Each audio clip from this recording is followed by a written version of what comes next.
जब हम अय्यूब की जिंदगी को देखते हैं तो अय्यूब की जिंदगी एक ही दिन में सारी की सारी बदल गई और वो बाहर गली में आ गया और उसका अपना बदन जो था वो शदीद बीमारी में मुब्तला हो गया।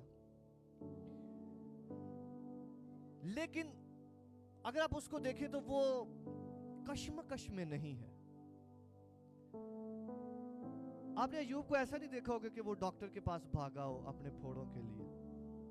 हाँ, कहीं मिलता है आपको बाइबल में?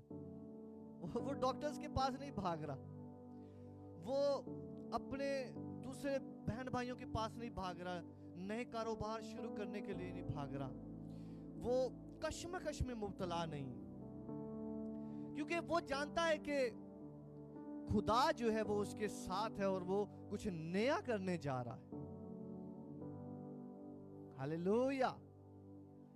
इसलिए कई बार बहुत दफा ऐसे होता है कि हम पहली बार खुदावन के पास जाने की बजाय हम लोग सबसे पहले डॉक्टर के पास भागते हैं। हालांकि यीशु मसीह ने कहा कि मैं तुम्हें ना छोड़ूंगा।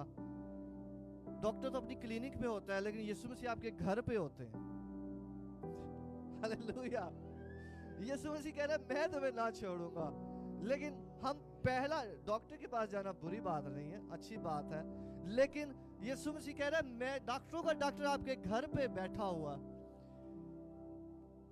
आपने उसको नहीं बताया और आप डॉक्टर के पास जा रहे हैं। आप मेरी बात समझ रहे हैं?